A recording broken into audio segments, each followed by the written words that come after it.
Hello, hello. So our journey to get caught up on various shonen series is continuing. Um, we were doing One Piece, we did some Doctor Stone, and now the other of my personal big three, the three weekly Shonen Jump series I was reading on this channel. I've also gotten caught up with Boku no Hero Academia. Actually got caught up a couple weeks ago, but it was on break last week. Things are getting really crazy in this series too. It feels like all of the series I'm reading are just firing on all cylinders. I picked the perfect time to come back. We are in what has to be, I would imagine, the super ultimate final battle of all battles in this series. I think it's gonna end soon, which is kind of mind-blowing to me because I thought he was gonna go for the real long route and that we would have arcs for all of the school events through all 3 years of their time at the Hero Academia. I'm not sure why I convinced myself of this, but maybe it was just wishful thinking that I can remember at the end of the first sports festival arc, thinking, wow, there's going to be 2 more arcs like this where they're even more powerful. Which in retrospect is kind of silly and naive and not really how they would write the story. At the same time, I'm surprised that we're moving to the climax so quickly. This is a series that could potentially have so many more adventures, so many more things happen. And I think for me, of all the chapters I read since the last chapters I reacted to and now, the thing that excited me most was when they started bringing in the top heroes from around the world. Because I'd always pointed out in my videos, they always say All Might is the #1 hero in Japan. They never say the world. So when like Stars and Stripes showed up, that was so friggin' hype. They've really set up this world building where so much is possible all around the world. And I think they're just kind of going to leave it as that alluring mystery. You know, what are the heroes from all these different countries like? What are the geopolitics of this world like? What is going on with the quirks of the 7 billion people of the planet Earth? And instead we're going to kind of, just finish the story at hand. Story of Deku becoming the greatest hero by finally defeating the strongest evil, all for one. But yeah, good arcs since I last read. The very scary arcs where Deku is like this renegade hero trying to fight this battle on his own. The really moving chapters where they bring him back into the fold of Class 1A and they convince everyone to let him stay in the shelters at UA, even though, the villains are targeting him. The long-awaited traitor arc, which I was a little surprised by. I really thought it was going to be Kaminari. I thought Kaminari really had all of these pretty convincing clues lined up for him. And honestly, I think it was intended to be Kaminari. Hirohiko wrote it as if it was going to be Kaminari, but then Kaminari was too popular.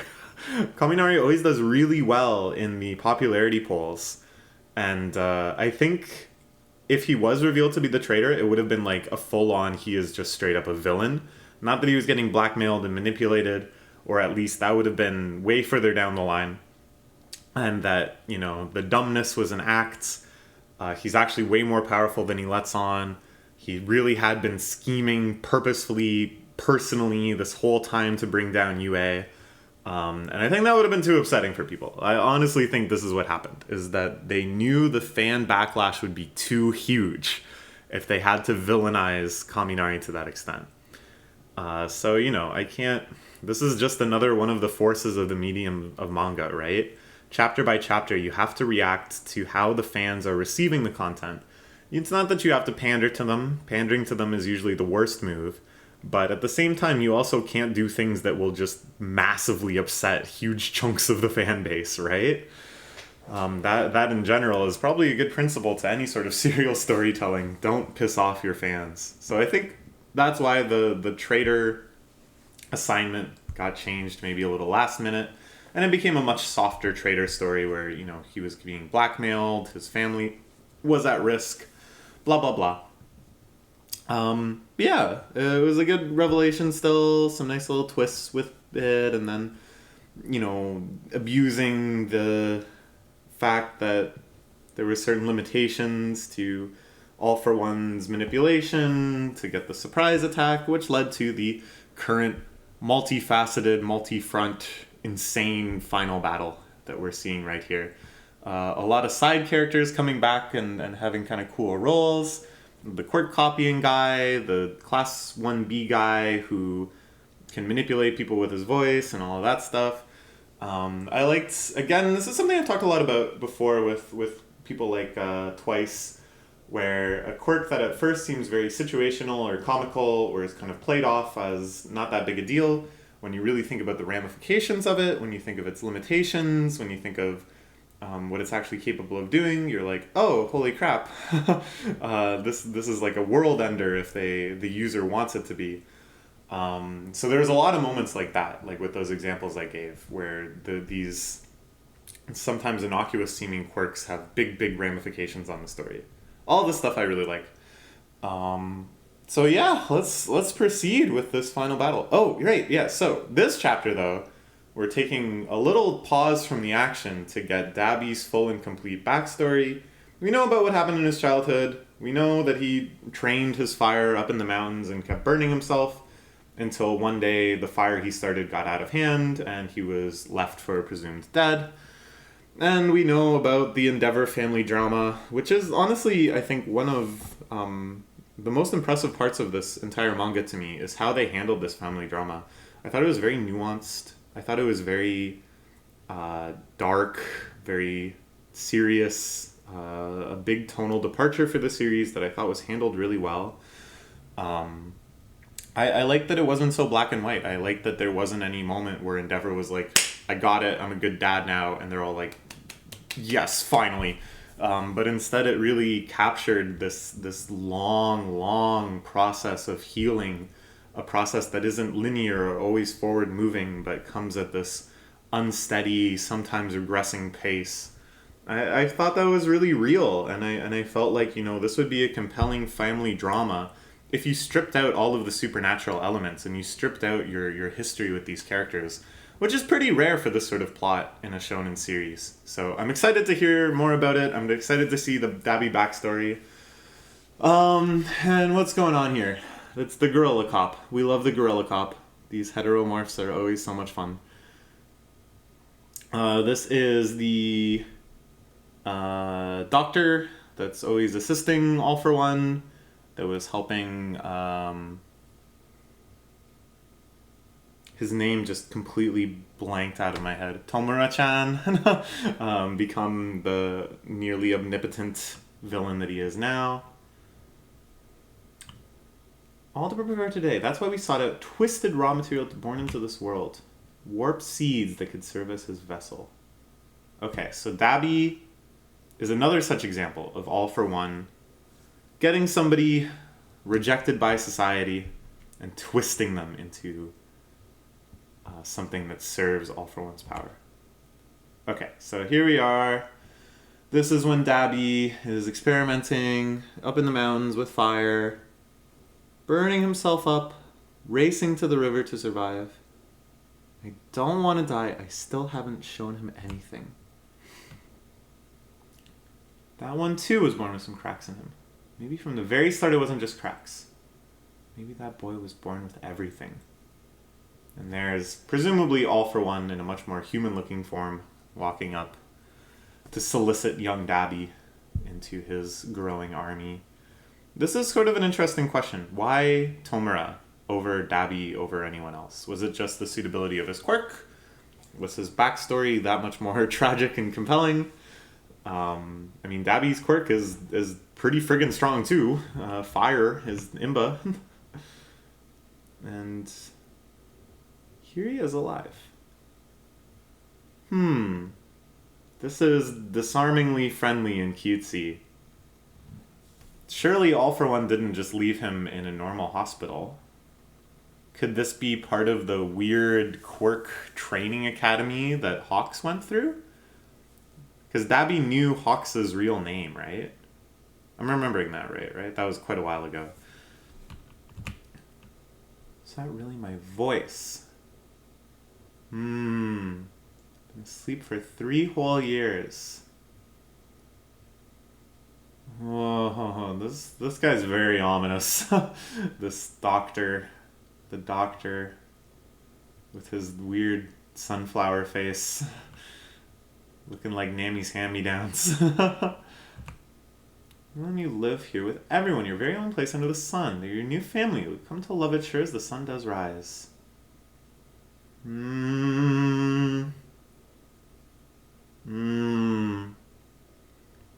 They've convinced Endeavor that their son is dead.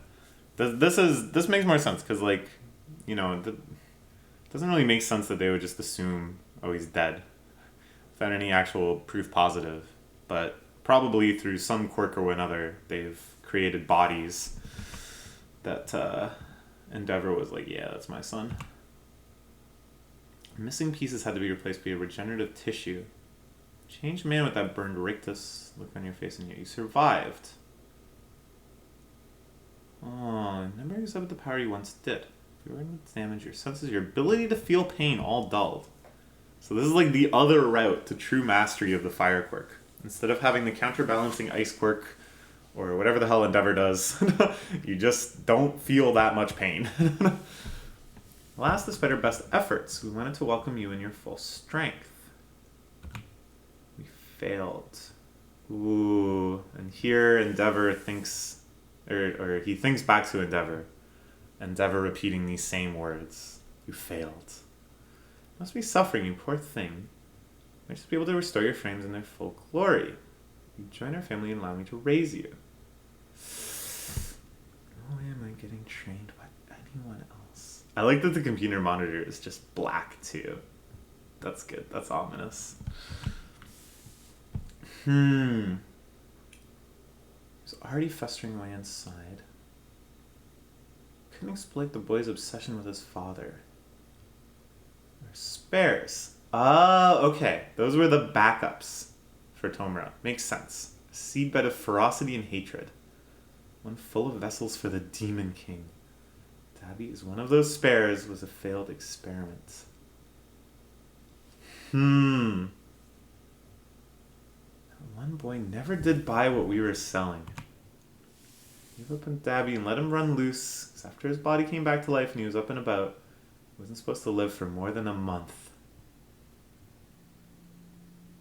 Oh yeah, the broker. The broker that was helping bring together the League of Villains.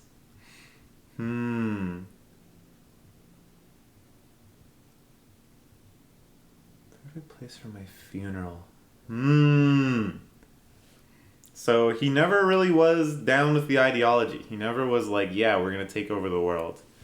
His hatred was just towards his father. and all the things that he saw as representing his father in society. But he didn't have that blind, destructive rage that Tomura had that could be so well exploited into inheriting this power. Instead, he's just gonna fuck everything up. Kept his dying body tethered to this world through a pure, blazing grudge. I was sure something must have changed. Oh, man. I didn't even really think about this. But basically, Endeavor trained Dabi so hard that he self-destructed and burned himself to a crisp, right? That's just what happened. And Endeavor knows that. And I think Dabi is hoping this would change Endeavor's mind about this whole quirk training thing, this whole successor, surpass all might project. And then he would go home and see his little brother Shoto just playfully enjoying a happy childhood with his other siblings. But no. And I never really thought about how fucked up that was. That Endeavor was like, well. Oh, what a shame. Anyways. Moving on. Instead, I was shown once more. After 3 years away, I witnessed that old familiar scene. Failed creation, my life had been pointless. Not even his death could change the way things were. That's brutal. That's brutal. I like this. I really like this. I like this because if I had really thought about it, you know, if I had thought about the fact that Dabi was alive, Dabi easily could have returned home, and that this is what he would see. I knew that this was what he would see if he returned home. I could have put together that there was this other little seed of his rage, of his hatred of his father, this other event that easily could have occurred. I like that. I like that sort of thing in dramatic character writing. If you have a family drama, I think what really makes it strong isn't so much the twists, but the things that you have to really consider in depth to realize, oh, they would have found out about that. You know, all of the pieces were there for them to find out about that. And that's what's so devastating. And the dawning realization of that is what makes these family dramas so tragic, so painful. My favorite genre of movie, I said it years ago when we were reading the first Todoroki family drama chapters. My favorite genre of movie is a family and then something bad happens. And I think it's all about positioning those something bad happenings, both in the past and in the memories of the characters, so that you really grasp them in the most painful way. Not as shocking twists, but as looming realizations of like, oh, yup. That would be bad. This family had left me behind in their past. So you surpass your limits. It's like everything you've built up is flipped around, upside down. I focused on honing my flames so I wouldn't be weak when we next met. This body of mine kept peeling away and falling to pieces, but I never felt a thing. You want battle moves? I've seen them all over and over. I kept pounding away. Ever since the day that Toya died and Dabi was born.